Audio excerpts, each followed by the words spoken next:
Hello नमस्कार जय Hind Vande Mataram friends. मित्रों આજના વિડીયોમાં જે છે આપણે જીકેના એમસીક્યુ જે છે લઈને આવ્યા છીએ। મિત્રો કોન્સ્ટેબલની જો તમે તૈયારી કરતા હોય તો દરરોજ જે છે આપણે આવો મોડલ પેપર લઈને આવીએ છીએ સંપૂર્ણ સિલેબસ મુજબ, બરાબર।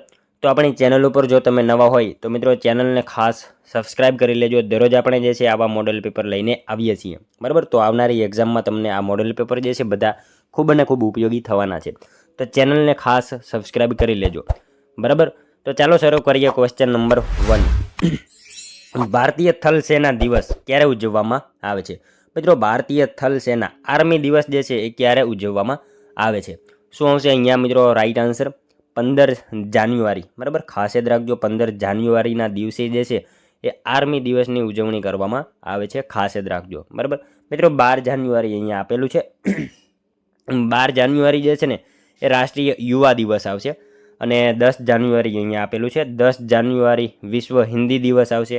9 જાન્યુઆરી આપેલું છે। 9 જાન્યુઆરી ભારતીય પ્રવાસી દિવસ, બરાબર। આ બધી માહિતી આપણને સાથે સાથે ખ્યાલ હોવી જોઈએ।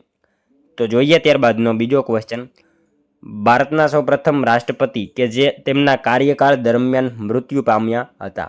મિત્રો ભારતના સૌપ્રથમ રાષ્ટ્રપતિ હતા કે જેઓ તેમના કાર્યકાળ દરમિયાન જે છે મૃત્યુ પામ્યા હતા, કોણ હતા એ? ડૉક્ટર ઝાકિર હુસેન, બરાબર। ઓપ્શન ડી આપણો અહીંયા રાઈટ આન્સર બની જશે, ખાસ યાદ રાખજો। ભારતના સૌપ્રથમ રાષ્ટ્રપતિ કે જેઓ તેમના કાર્યકાળ દરમિયાન મૃત્યુ પામ્યા હતા એ હતા મિત્રો ડૉક્ટર ઝાકિર હુસેન, બરાબર। ખાસ યાદ રાખજો, ભારતના ત્રીજા રાષ્ટ્રપતિ હતા, એ પણ ખ્યાલ હોવો જોઈએ આપણને।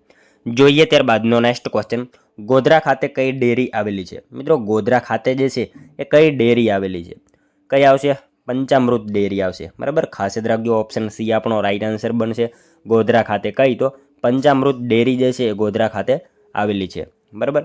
ત્યારબાદનો ક્વેશ્ચન જોઈએ, નીચેનામાંથી કયા રાજ્ય સાથે સન્યાસી વિદ્રોહ સંકળાયેલ છે? મિત્રો નીચેનામાંથી જે છે એ કયા રાજ્ય સાથે સન્યાસી વિદ્રોહ જે છે એ સંકળાયેલ છે? તો શું આવશે અહીંયા? બિહાર રાજ્ય આવશે, બરાબર। બિહાર રાજ્ય સાથે જે છે એ સન્યાસી વિદ્રોહ સંકળાયેલ છે, ખાસ યાદ રાખજો। સન્યાસી વિદ્રોહ મિત્રો 18મી સદીના ઉત્તરાર્ધમાં થયો હતો, જેનો ઉલ્લેખ જે છે બંકિમચંદ્ર ચટ્ટોપાધ્યાયની નવલકથા આનંદ મઠ જે છે ને એમાં એનો ઉલ્લેખ જોવા મળે છે આપણને, ખાસ યાદ રાખજો, બરાબર। ત્યારબાદનો ક્વેશ્ચન જોઈએ 5મો, યુએન સાંગ ગુજરાતમાં આવ્યો ત્યારે કોનું શાસન હતું? યુએન સાંગ જે છે મિત્રો ગુજરાતમાં આવ્યો ત્યારે ગુજરાતમાં કોનું શાસન હતું? તો કોણ આવશે અહીંયા મિત્રો રાઈટ આન્સર?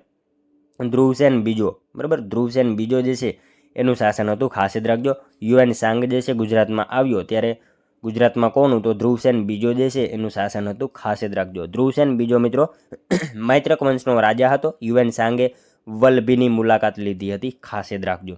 મિત્રો તમને વિડીયો ગમતો હોય તો એક લાઇક કરજો, અમે તમારી પાસે માત્ર એક લાઇકની આશા રાખીએ છીએ, તો એક લાઇક તમે જરૂર કરી દેજો।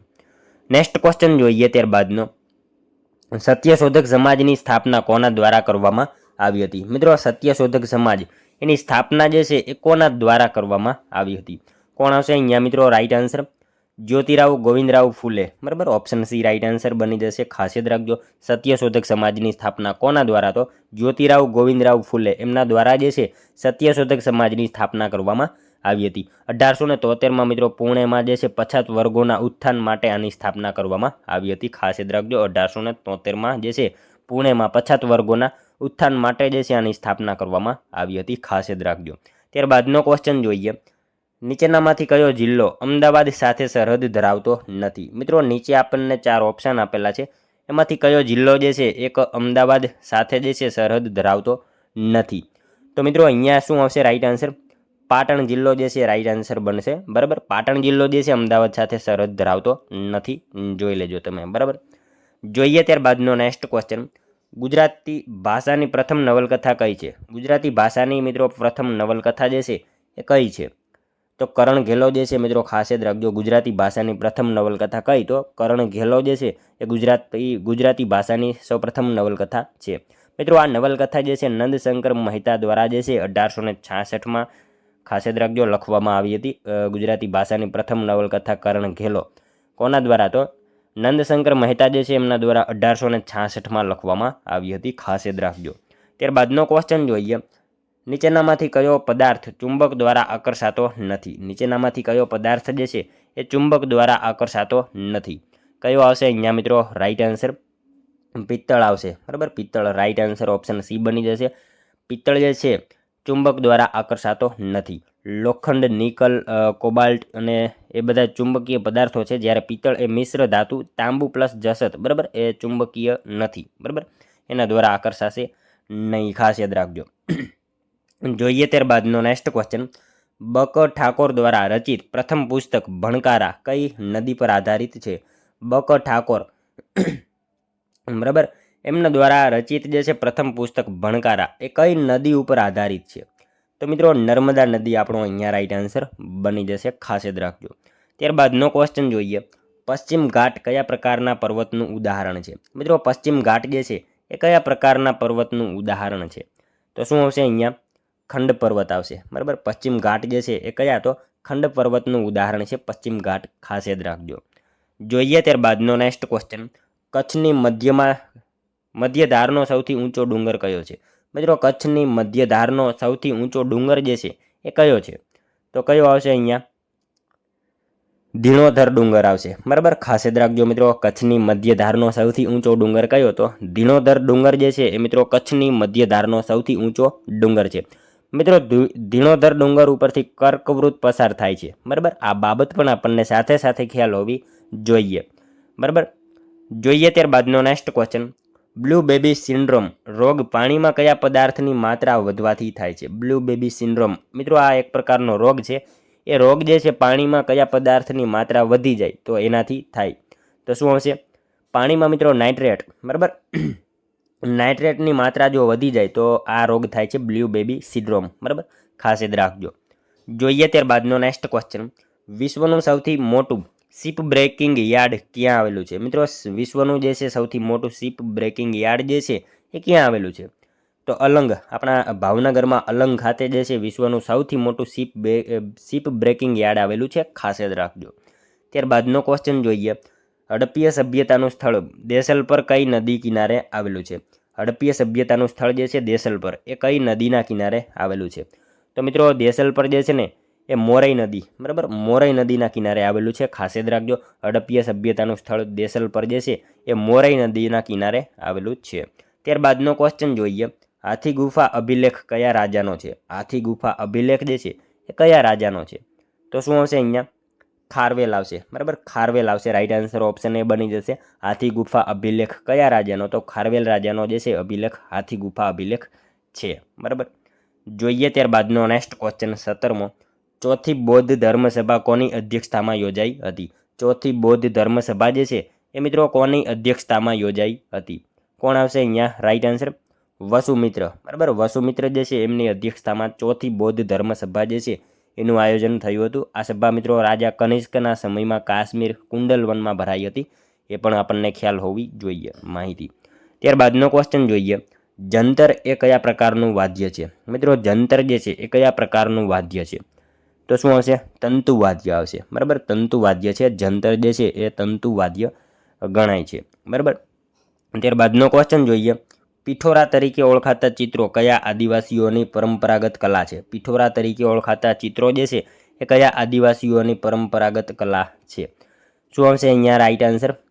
રાઠવા, બરાબર, રાઠવા આવશે. રાઈટ આન્સર ઓપ્શન સી બની જશે. પિઠોરા તરીકે ઓળખાતા ચિત્રો જે છે એ રાઠવા આદિવાસીઓની પરંપરાગત કલા છે, ખાસ યાદ રાખજો. મિત્રો આ કલા મુખ્યત્વે ગુજરાતના છોટાઉદેપુર અને પંચમહાલ જિલ્લામાં વસતા રાઠવા અથવા તો ભીલાલા, બરાબર, રાઠવા અને ભીલાલા આદિવાસીઓમાં પ્રચલિત છે આ કલા, ખાસ યાદ રાખજો. જે વ્યક્તિ મિત્રો આ ચિત્રો દોરે છે ને તેને આદિવાસી ભાષામાં શું કહેવાય ખબર છે? લખારા કહેવાય. જે વ્યક્તિ આ ચિત્રો દોરે ને એને આદિવાસી ભાષામાં લખારા એવું કહેવામાં આવે છે. એ માહિતી પણ આપણને ખ્યાલ હોવી જોઈએ. ત્યારબાદનો ક્વેશ્ચન જોઈએ. વનરાજ ચાવડાએ રાજ્યાભિષેક પ્રસંગે કોની પાસે તિલક કરાવ્યું હતું? વનરાજ ચાવડાએ મિત્રો રાજ્યાભિષેક સમયે જે છે એ કોની પાસે તિલક કરાવ્યું હતું? તો શ્રીદેવી પાસેથી, બરાબર, શ્રીદેવી પાસેથી તિલક કરાવ્યું હતું. રાજ્યાભિષેક સમયે કાકર ગામની વણિક કન્યા શ્રીદેવીએ તેમનું તિલક કર્યું હતું, ખાસ યાદ રાખજો. નેક્સ્ટ ક્વેશ્ચન જોઈએ ત્યારબાદનો. ગુજરાતના ખેડા જિલ્લાના ડાકોરમાં આવેલ રણછોડરાયનું મંદિર કોના દ્વારા બનાવવામાં આવ્યું છે? મિત્રો ગુજરાતના ખેડા જિલ્લાના ડાકોરમાં આવેલું રણછોડરાયજીનું મંદિર જે છે એ કોના દ્વારા બનાવવામાં આવ્યું છે? કોણ આવશે? ગોપાલ તાંબેકર, બરાબર, એમના દ્વારા બનાવવામાં આવ્યું છે. ખાસ યાદ રાખજો. ગુજરાતના ખેડા જિલ્લાના ડાકોરમાં આવેલું રણછોડરાયજીનું મંદિર જે છે એ કોના દ્વારા? તો ગોપાલ તાંબેકર દ્વારા જે છે એ મંદિર બનાવવામાં આવેલું છે. મિત્રો આ મંદિર જે છે ને એ ગોમતી નદીના કિનારે આવેલું છે. એ માહિતી આપણને ખ્યાલ હોવી જોઈએ. આ મંદિર ગોમતી નદી કિનારે આવેલું છે. અહીંયા મિત્રો દર વર્ષે માણેક અઠારી પૂનમનો મેળો જે છે એ ભરાતો હોય છે. એ બાબત પણ આપણને ખ્યાલ હોવી જોઈએ, બરાબર. તો જોઈએ ત્યારબાદનો નેક્સ્ટ ક્વેશ્ચન. ભારતનું સૌથી મોટું રાષ્ટ્રીય ઉદ્યાન કયું છે? મિત્રો ભારતનું જે છે સૌથી મોટું રાષ્ટ્રીય ઉદ્યાન કયું આવશે? હેમિસ રાષ્ટ્રીય ઉદ્યાન. રાઈટ આન્સર ઓપ્શન એ બની જશે. ભારતનું સૌથી મોટું રાષ્ટ્રીય ઉદ્યાન જે છે એ હેમિસ રાષ્ટ્રીય ઉદ્યાન છે. હેમિસ નેશનલ પાર્ક મિત્રો લદ્દાખમાં આવેલું છે, જે હિમ દીપડા માટે જાણીતું છે. એ બાબત પણ આપણને ખ્યાલ હોવી જોઈએ, બરાબર. ત્યારબાદનો ક્વેશ્ચન જોઈએ. રાજ્યસભાનું વિસર્જન કોણ કરી શકે? મિત્રો રાજ્યસભાનું વિસર્જન જે છે એ કોણ કરી શકે નીચેનામાંથી? કોણ આવશે? કોઈ નહીં, બરાબર. રાજ્યસભાનું વિસર્જન ન થાય, બરાબર. રાજ્યસભા એ મિત્રો કાયમી ગૃહ છે, તેનું ક્યારેય વિસર્જન થતું નથી. તેના સભ્યો દર 6 વર્ષે નિવૃત્ત થાય છે, બરાબર, પણ એનું વિસર્જન ન થાય, બરાબર ને. જોઈએ ત્યારબાદનો નેક્સ્ટ ક્વેશ્ચન. નીચેનામાંથી દક્ષિણની ગંગા તરીકે કઈ નદી ઓળખાય છે? મિત્રો નીચેનામાંથી જે છે દક્ષિણની ગંગા તરીકે કઈ નદીને ઓળખવામાં આવે છે? તો ગોદાવરી નદી. રાઈટ આન્સર ઓપ્શન સી બની જશે. ખાસ યાદ રાખજો. ગોદાવરી નદીને મિત્રો દક્ષિણની ગંગા તરીકે ઓળખવામાં આવે છે. ગોદાવરી મિત્રો ભારતની બીજી સૌથી લાંબી નદી છે, જે તેની લંબાઈ અને મહત્વને કારણે દક્ષિણ ગંગા કે વૃદ્ધ ગંગા તરીકે ઓળખાય છે. ખાસ યાદ રાખજો. જોઈએ મિત્રો ત્યારબાદનો નેક્સ્ટ ક્વેશ્ચન. કર્કવૃત ગુજરાતના કેટલા જિલ્લામાંથી પસાર થાય છે? મિત્રો કર્કવૃત જે છે એ ગુજરાતના કેટલા જિલ્લામાંથી પસાર થાય? તો 6 જિલ્લામાંથી કર્કવૃત પસાર થાય છે. ગુજરાતના 6 જિલ્લામાંથી જે છે એ કર્કવૃત પસાર થાય છે. ખાસ યાદ રાખજો. કચ્છ, પાટણ, મહેસાણા, ગાંધીનગર, સાબરકાંઠા અને અરવલ્લી, બરાબર. આ રીતે 6 જિલ્લામાંથી જે છે એ કર્કવૃત પસાર થાય છે. નેક્સ્ટ ક્વેશ્ચન જોઈએ ત્યારબાદનો. આસામમાં બોડો જ્ઞાતિના લોકો બ્રહ્મપુત્રાને કયા નામથી ઓળખે છે? મિત્રો આસામમાં જે છે બોડો જ્ઞાતિના લોકો બ્રહ્મપુત્રા નદીને કયા નામથી ઓળખે છે? તો શું હશે અહીંયા? બુરહણબુથરી, બરાબર. બુરહણબુથરી આવા નામથી ઓળખે છે. આસામમાં જે છે બોડો જ્ઞાતિના લોકો જે છે બ્રહ્મપુત્રા નદીને કયા નામથી? તો બુરહણબુથુરી આવું એને કહે છે. બ્રહ્મપુત્રા નદી મિત્રો અલગ અલગ દેશો અને રાજ્યોમાં અલગ અલગ નામે ઓળખાય છે. તિબેટમાં તેને સાંગપો કહેવાય છે, જ્યારે અરુણાચલ પ્રદેશમાં દિહાંગ તરીકે ઓળખાય છે, જ્યારે બાંગ્લાદેશમાં તેને જમુના કહેવામાં આવે છે. આ રીતે અલગ અલગ રીતે ઓળખાય છે. અને બોડો લોકો જે છે એમાં એમની ભાષામાં બુરહણબુથરી, બરાબર, એવા તરીકે ઓળખાય છે. અને મિત્રો આ બુરહણબુથરી એનો અર્થ જે છે ને એ કલકલ વહેતી નદી આવો થાય છે એનો અર્થ, બરાબર. એ પણ માહિતી ખ્યાલ રાખજો. ત્યારબાદનો ક્વેશ્ચન જોઈએ. લક્ષદ્વીપ સમૂહનો સૌથી મોટો ટાપુ કયો છે? લક્ષદ્વીપ સમૂહનો જે છે એ સૌથી મોટો ટાપુ નીચેનામાંથી કયો છે? તો એન્ડ્રોથ ટાપુ, બરાબર. ઓપ્શન બી રાઈટ આન્સર બનશે. અહીંયા ખાસ યાદ રાખજો. એન્ડ્રોથ ટાપુ જે છે લક્ષદ્વીપ સમૂહનો જે છે એ સૌથી મોટો ટાપુ છે. ખાસ યાદ રાખજો. ત્યારબાદનો ક્વેશ્ચન જોઈએ. ગ્રામ પંચાયતે દર વર્ષના કયા માસમાં પંચાયતનું વાર્ષિક અંદાજપત્ર તૈયાર કરી દેવાનું હોય છે? ગ્રામ પંચાયતે જે છે એ દર વર્ષના કયા મહિનામાં પંચાયતનું વાર્ષિક અંદાજપત્ર એટલે કે બજેટ જે છે તૈયાર કરી દેવાનું હોય? તો જાન્યુઆરી મહિનામાં જે છે તૈયાર કરી દેવાનું હોય છે. ખાસ યાદ રાખજો. ઓપ્શન એ રાઈટ આન્સર આપણો અહીંયા બની જશે. જોઈએ ત્યારબાદનો નેક્સ્ટ ક્વેશ્ચન. સંસ્કૃતના મહાન વ્યાકરણ શાસ્ત્રી પાણિની નીચેના પૈકી કયા સ્થળના વતની હતા? સંસ્કૃતના મહાન વ્યાકરણ શાસ્ત્રી જે છે પાણિની, બરાબર, નીચેનામાંથી કયા સ્થળના વતની હતા? મતલબ એ ક્યાંના હતા? તો શું હશે અહીંયા? સલાતુર, બરાબર. સલાતુરના વતની હતા. ખાસ યાદ રાખજો. પાણિની, બરાબર. પાણિની જે છે ક્યાંના? તો સલાતુરના વતની હતા. મિત્રો પાણિનીએ વિશ્વનો પ્રથમ વ્યાકરણ ગ્રંથ અષ્ટાધ્યાયી લખ્યો હતો. એ માહિતી તો આપણને ખ્યાલ જ છે, બરાબર. અને સલાતુર હાલના પાકિસ્તાન વિસ્તારમાં આવેલું છે. એ બાબત પણ યાદ રાખજો. જોઈએ ત્યારબાદનો નેક્સ્ટ ક્વેશ્ચન.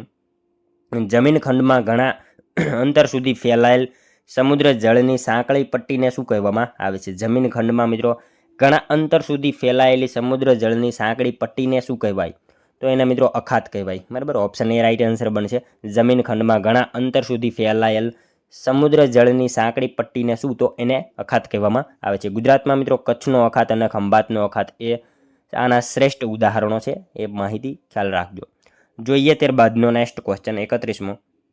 મિત્રો આનો એક આન્સર જે છે ને તમારે કોમેન્ટમાં જણાવવાનો રહેશે, બરાબર. ભારતના તમામ રાજ્યો પૈકી કયા રાજ્યમાં વસ્તી સૌથી ઓછી છે? ભારતના તમામ રાજ્યો પૈકી જે છે કયા રાજ્યમાં સૌથી ઓછી વસ્તી છે?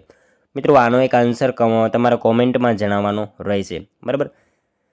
મિત્રો સાથે સાથે જે છે આ 30 MCQ હતા, એમાંથી તમારા કેટલા સાચા પડ્યા, બરાબર, એ પણ તમારે કોમેન્ટમાં આન્સર જણાવવાનો રહેશે અને આનો આન્સર કોમેન્ટમાં જણાવવાનો રહેશે. દર વખતે મિત્રો આપણે આવું મોડેલ પેપર લાવીએ એમાં એક આન્સર જે છે તમારે કોમેન્ટમાં જણાવવાનો હોય છે, બરાબર. તો આનો એક આન્સર પણ તમે કોમેન્ટમાં જણાવી દેજો.